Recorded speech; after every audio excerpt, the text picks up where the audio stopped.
ఎవరిపైనా నిఘా నేత్రాలు గూఢచారులే అని చెప్పాలి. ప్రపంచ దేశాలపై నిఘా ఉంచి వారి సొంత దేశాలకు వ్యతిరేకంగా ఎక్కడ చీమ చిటుకుమన్నా కూడా వెంటనే చేరాల్సిన చోటుకు ఆ సమాచారాన్ని చేరవేయడంలో గూఢచారులు సిద్ధహస్తులు. ఇక పొరపాటున వాళ్ళు దొరికిన ప్రాణాలతో బయటపడే సందర్భాలు చాలా అరుదుగా కనిపిస్తాయి. ఎందుకంటే వాళ్ళు ఏ దేశం కోసమైతే పనిచేస్తారో ఆ దేశం వాళ్ళు ఇతర దేశాల్లో గూఢచర్యం చేస్తూ పట్టుబడితే అస్సలు వదిలిపెట్టరు. పట్టించుకొని పట్టుబడిన గూఢచారులను ప్రాణాలతో తీసుకురావాలంటే కత్తి మీద సామే. అది అంత సామాన్యమైన విషయమే కాదు. అందుకే పొరపాటున ఏ దేశంలోనైనా గూఢచారులు దొరికిపోతే వాళ్ళు అక్కడి జైళ్లలో మగ్గిపోవడమో లేదా చనిపోవడమో జరుగుతూ ఉంటుంది. కానీ తిరిగి వాళ్ళ సొంత దేశాలకు మాత్రం చేరుకోవడం అనేది అత్యంత అరుదుగా సంభవిస్తూ ఉంటుంది. మరి ఈ స్టోరీ అంతా ఎందుకు అనుకుంటున్నారా? ప్రపంచంలో ఎక్కడ చోటు చేసుకునే విధంగా ఓ గూఢచారిని వచ్చిన నిమ్మకాయ పట్టించి ప్రాణాలు తీసిందంటే నమ్ముతారా?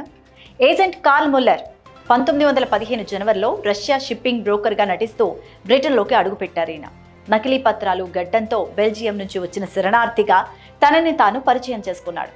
ఇక్కడ విశేషం ఏంటంటే ఆయన జర్మన్ ఏజెంట్. ఆయన బ్రిటిష్ సైన్యం కదలికల గురించి జర్మనీకి నివేదించేందుకు బ్రిటన్లోకి అడుగుపెట్టాడు. ఇక్కడ మరో విశేషం ఏంటంటే ఆయన తన ఆయుధంగా ఏ పిస్టోల్నో లేదంటే బాంబునో ఉపయోగించలేదు. ఎస్, ఆయన తన ప్రమాదకరమైన ఆయుధంగా ఓ చిన్న నిమ్మకాయను ఉపయోగించాడు. ఇక్కడ విచిత్రం ఏంటంటే ఆయన నిమ్మకాయను ఓ పెన్నుతో గుచ్చి దాని ద్రవాన్ని తీసుకొని మామూలు లేఖల మధ్యలో రహస్య సందేశాలు రాస్తూ ఉండేవాడు. ఆ తర్వాత వాటిని చేర్చవలసిన చోటుకు ఎటువంటి అనుమానం రాకుండా పంపించేసేవాడు.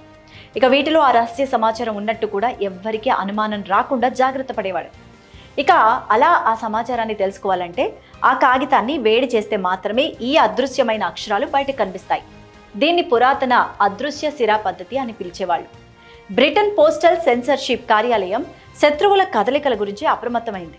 ఈ క్రమంలోనే రొటర్డామ్ పోస్ట్ ఆఫీస్ బాక్స్కు వచ్చిన ఒక లేఖ వారికి అనుమానాన్ని రేకెత్తించింది. MI5 అధికారులు ఆ లేఖను వేడి చేస్తే సైన్యం కదలికలకు సంబంధించిన కోడెడ్ నోట్స్ బయటపడ్డాయి.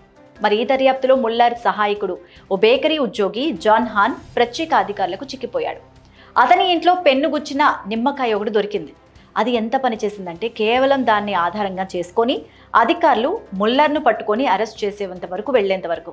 ఇక్కడ మరో విశేషం ఏంటంటే ముల్లర్ను అరెస్ట్ చేసే టైంలో పాపం ఆయన ఓవర్కోట్ జేబులో కూడా ఓ నిమ్మపండు దొరికింది.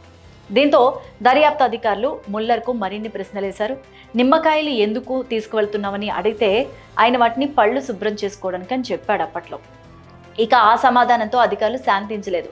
ఫోరెన్సిక్ పరీక్షలో అతని పెన్ను మీద నిమ్మకాయల సెల్ ఫోర్స్ల ఆనవాళ్లు కూడా దొరికాయి. ఇక ఇది నేరానికి సంబంధించిన కీలక సాక్ష్యంగా మారింది. దీంతో ఆయన్ని అరెస్ట్ చేశారు. తర్వాత 1915 జూన్లో ముల్లర్, హాన్ ఇద్దరికి రహస్య విచారణ నిర్వహించారు. చేసిన పనికి హాన్ 7 సంవత్సరాలు జైలు శిక్ష అనుభవించాడు. ఇక ముల్లర్కు గూఢచర్య నేరం కింద మరణ శిక్ష పడింది. 1915 జూన్ 23న ముల్లర్ను లండన్ టవర్లో ఉరితీయడం జరిగింది. సో ఇలాంటి అత్యంత కీలకమైన గూఢచారుల్ని ఒక నిమ్మకాయ ఈ విధంగా పట్టించింది. మరి ఈ స్టోరీ మీకు నచ్చితే ఒక లైక్ చేయండి, షేర్ చేయండి.